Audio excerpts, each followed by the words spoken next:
Welcome to episode 9 of How to Retire. This episode is focused on getting what you deserve from Social Security and Medicare. I am Scott Newhouse. I'm glad you're with us. Let us go to our quote for this episode, which is from Anonymous. Anonymous says, Social Security is the government's version of a birthday card with money in it, except you pay for the card, the money, and the stamp. That is so true.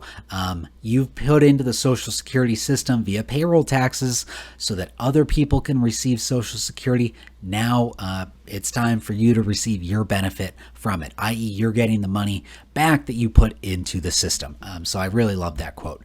So let's talk about the essentials of Social Security. Social Security pays you a benefit based on your 35 highest earning years.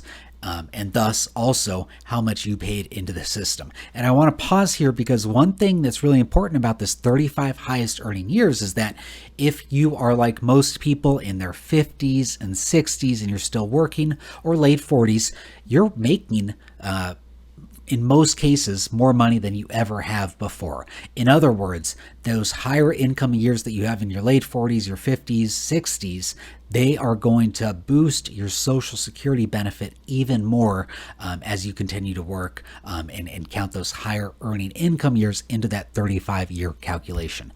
The next point that I want to make is that you can generally claim Social Security between the ages of 62 and 70, although if you are widowed, you can receive it at age 60, and then if you become disabled and you qualify for Social Security disability, you can receive it earlier than that. Also, when you delay taking your benefit grows. And typically your benefit's going to grow 8% per year that you delay from taking it at age 62 all the way up until age 70. And that's a really important point when you think about collecting Social Security. Also, Social Security offers a cost of living adjustment that is meant to keep up with inflation, which is really nice. And they've done a pretty good job of making sure those COLAs, cost of living adjustments, have been pretty close to the inflation rate that normal Americans are feeling buying groceries, gas, all of that stuff. Now, also, if your spouse does die, you actually can claim their benefit if it is higher than yours and you meet all of the rules. You got to go into Social Security's website and make sure you review all of the rules for that.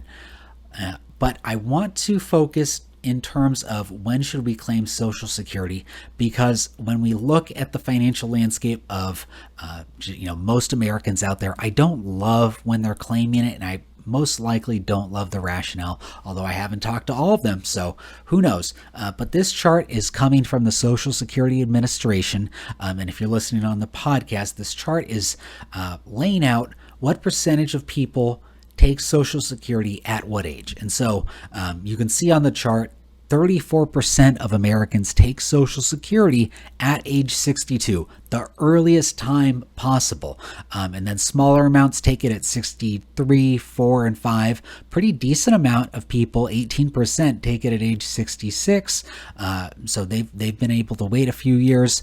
And then, only around 8% or so wait to take it from ages 67 all the way up until age 70. So what does this mean for you in terms of actual dollars? And again, if you're listening on the podcast, I've got a chart up that shows a really simple explanation about how your benefits will change with age depending on when you take your benefits. Before I get into it, I do want to say that for most people, when you reach age 67, that is typically your full retirement age. And you can see on the chart FRA, full retirement age.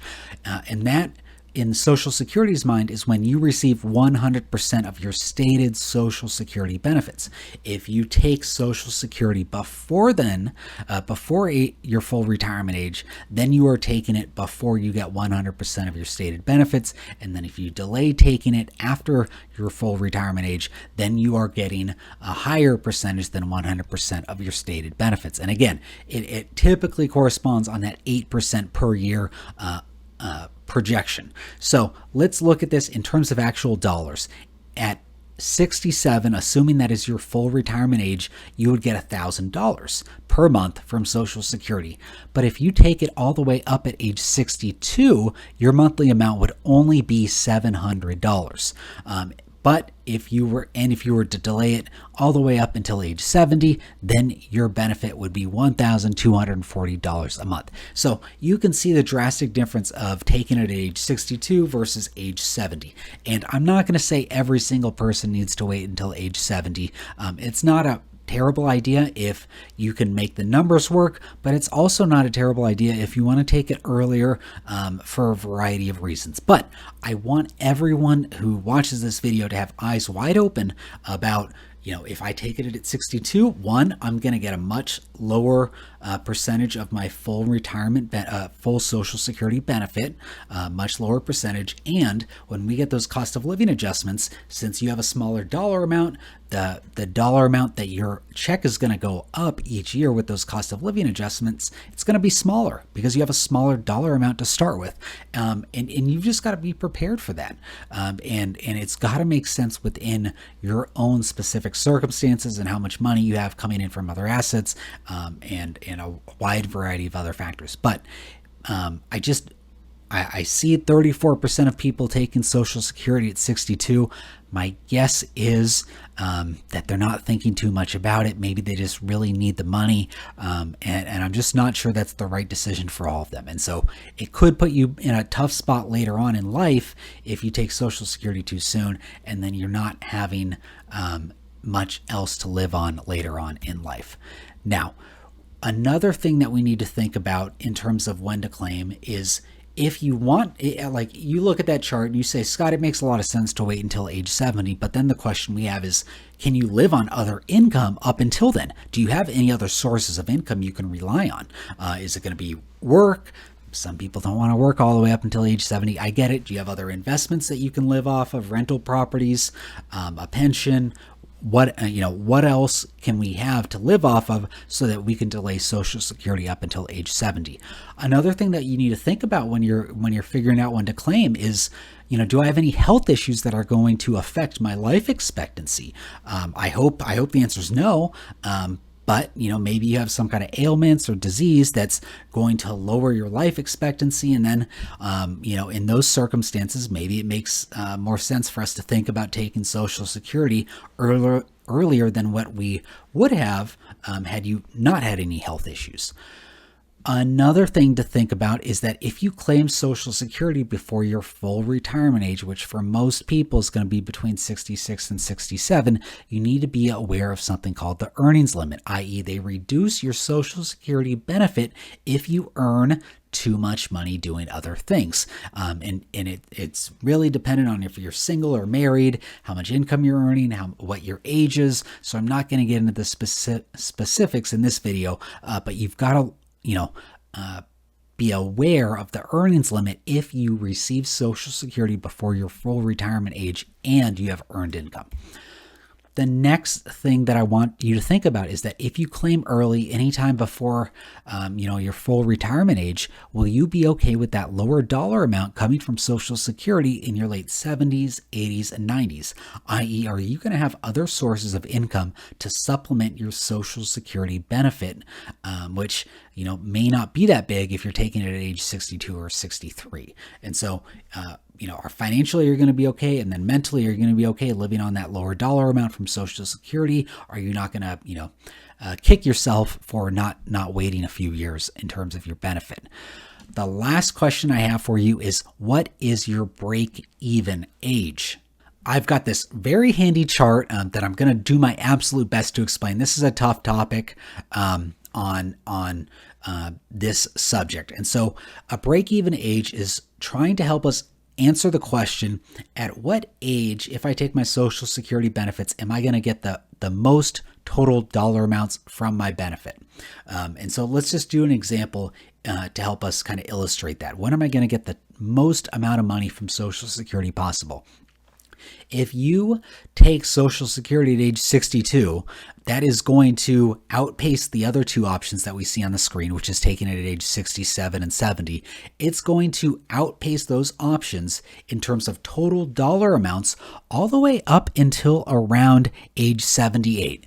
In other words, if we're just looking at how can I get the most amount of money, assuming I'm only going to live until age 78, then I would say to you, hey, let's take it at age 62, because the most dollar amount that you're going to get from 62 all the way up until age 70 is going to be when you take it at age 62, your Social Security benefit. Now, if you say to me, Scott, I got great genes, mom and dad, they're still alive in their 80s, 90s, I think I'm going to live that long as well. And you're saying, how am I going to get the most money from Social Security over the course of my life, assuming I'm going to live until age 95? As you can see on this chart, if you can delay taking until age 70, at around age 80, around age 80, 81, and it might actually even be 82. My eyes are flickering, but between 80 and 82, when you take your Social Security at age 70, once you get to 82, that's going to break even and break above the other two options of taking it at age 62 or 67. In other words, if you're expecting to live until 90, 95, or 100, and you are only concerned with the most money that you can get from the Social Security system, you're going to get the most total bucks by taking your Social Security at age 70. And so that's just something for us to think about. For most people, it's going to be between ages 78 and 82 is that break even, and where the numbers come together. And then depending on your health, depending on your life expectancy, depending on your wishes, then, with this break-even age information, then we can start trying to figure out what's going to be the best for you and your family. And this is just one thing to think about, because if you've got so many other assets in your life in terms of investments, homes paid off, pension, all of that good stuff, maybe we're not overly concerned with getting the most total dollar amounts from Social Security. And then the last thing that I need to say on this is that we have absolutely no idea how long we're going to live. And if we knew exactly how long we were going to live, then I could tell you what the most optimal time is to take Social Security. But we just don't have that information. We do have some probabilities, and this is coming on this chart that I'm sharing is coming from Michael Kitces. He's a financial planning researcher. If you're on the podcast listening via audio, we're looking at a chart that essentially shows what's the probability of one or of a couple being alive at certain ages, as well as one person in that couple being alive. And so the chart starts off on the left at age 65. And so we're just assuming, two spouses are both alive at age 65.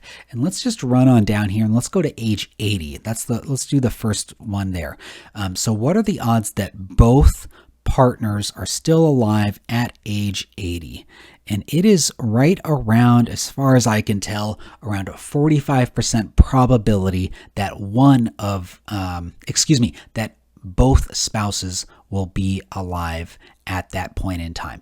Now, what are the odds? What are the probability that one spouse will be alive at age 80? If we go on up the chart a little bit, it's right at around 88%. And so that, not coincidentally, is around the break-even age 78 to 82 that we've been thinking about. And so when you're thinking about when to take your Social Security, you really do need to think about first you need to figure out who's the higher earning person out of you two. And then you also need to think about, okay, is my spouse going to be able to receive my benefit if I pass away first? And how's that going to affect them? And then vice versa. And you guys need to be thinking in terms of who's going to receive whose check in what case, what's the life expectancy for each of us? Will we both be okay if the other one predeceases us and we either keep our own Social Security or we step up to the other spouses? Just things for us to think about, especially since we know that, when we look at what are the odds of one of us being alive, there's a really great chance that one of you is going to be alive at age 90, which is really important because Social Security, it's going to pay you for the rest of your life. And so if we have this really great benefit that you've paid into that's going to pay us out for the rest of our life, we've got to be cognizant of making sure that we're not kicking the can down the road in terms of taking Social Security too soon or without intention in our 60s and then really shooting ourselves in the foot in our 80s and 90s, because there's a decent chance that one of you is going to be alive in your 90s. If we can look at this chart, what are the odds that one person in a couple will be alive at age 90? And man, that's looking like right at around 45%. Might be a tad higher. That's really incredible. The odds, the probability that one person in a marriage will be alive at age 90, is right around 45%. So we've just got to factor in, are we going to need a bigger Social Security check if we only have one person at that time? And you got to think about pensions, investment accounts, and a whole sort of other issues. But this is really something that is one piece of this big picture puzzle that goes into everything. Okay, let us turn to the very exciting topic of Medicare. Now, Medicare is essentially health insurance for people who are 65 or older, and when they turn that age, they become eligible for Medicare Parts A and B. Now, because you have been paying into the payroll tax system for the last 20 to 30 to 40 years, you get Part A for free. Part B, however, does have a monthly premium attached to it, and you can pay for it out of your pocket, out of your Social Security check, however you want, but there is a monthly fee, and it does depend on your income. Now, let's go really quickly through what Part A is, Part B is, and then one other caveat that we got to throw in here with Medicare. So I'm not going to read everything off the screen, but Medicare Part A typically goes through hospital insurance and what you would need as an inpatient at the hospital. And before I go on to Part B, I should say Medicare.gov has a really great website. It's obviously a government-run website that talks about what is in Part A, what's in Part B, what's not in either of those. It helps you look through specific plans in your neighborhood. I know you can't say this about every government website, but this one actually is really good in my mind. Now, let's go to, and again, that's Medicare.gov. So go check that out when we're done with this video. Part B is going to cover more of like doctor's insurance and preventative service and things of that nature. And again, I'm not going to read through everything that's on my screen here, but this is all on Medicare.gov. Now, here's the problem though. Medicare Part A and B do not cover everything. And so you could get Medicare Part A for free. You can get Medicare Part B through your monthly premium that you're paying, and yet you're still going to have these out-of-pocket costs. And so that leaves some people frustrated, some people annoyed. Now, because some people do not like having so much that may not be covered by Medicare Parts A and B, there are some additional programs that you can sign up for, but again, they're optional. And so let's talk about what those are. So and before I get into that, I should lay out the land here that when you turn 65 and you're signing up on Medicare, you have three main choices. The first choice is I want to stay on Original Medicare. Original Medicare is Medicare Parts A and B. And so that's what we just went through. You can do that. No problem. No one's going to fine you or anything. And if you feel like that's good enough for you, great. Then if you want some additional coverage, you have these two optional choices. The first one is Medicare Advantage, and then the second one is a Medigap plan, also known as a Medicare Supplement plan. I don't know why the government does that, but Medigap and Medicare Supplement, those are synonymous terms. If you hear someone saying one, they also mean the other. And this is kind of a tier that I have here, which is Original Medicare is going to be the lowest cost, and it's going to provide the least coverage, although I don't think it's terrible. It is the least coverage. And then the next tier up in terms of more coverage and a slightly more cost is going to be Medicare Advantage. I still think those plans are affordable, but they do have more restrictive coverage, especially since they typically only cover you in one specific state. And that's something that, retirees, if you're going out of state, you're traveling a lot, or if you have two homes in two different states, something you've really got to pay attention to, that you have good coverage in wherever you're traveling to.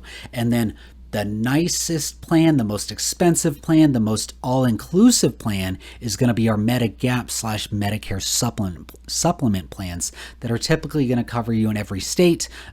They're going to be a higher monthly premium typically, but they're going to be much less, if nothing, depending on what happens out of pocket. And so that's the landscape of what you're looking at when you're looking to sign up with Medicare. If I were 62, 3, 4, I would be going on Medicare.gov. You just type in your zip code, and you can compare what would these Medicare Advantage policies be like, how much would they cost, what coverage would they give me above and beyond original Medicare, and then if I could afford it and if it makes sense within my retirement income, I'd definitely be looking at those Medigap / Medicare supplement plans, because they can really smooth out what you're going to have to spend in terms of health insurance over the course of your lifetime, because you're not going to have those one-time costs pop up, but you've got to be able to stomach whatever that monthly premium is going to be.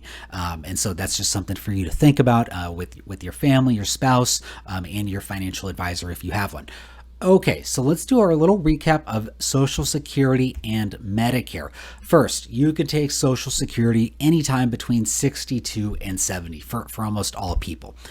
You definitely need a game plan of when to take Social Security that incorporates when you're going to receive other sources of income to be sure you're making the best decision, because there's so many different tax consequences and income consequences when you take Social Security with other different types of income. So I just don't want to be doing that blindly. That would be a big mistake. And then for Medicare, you have three main Medicare choices. You've got Original Medicare, you've got Medicare Advantage, and then you've got Medigap / Medicare supplement policies. And my last point is that you've got to review your Medicare plans at Medicare.gov and then type in search plans, put in your zip code, and you're going to see everything that's available to you. So I hope you enjoyed this video, and I will see you in the next one. Bye.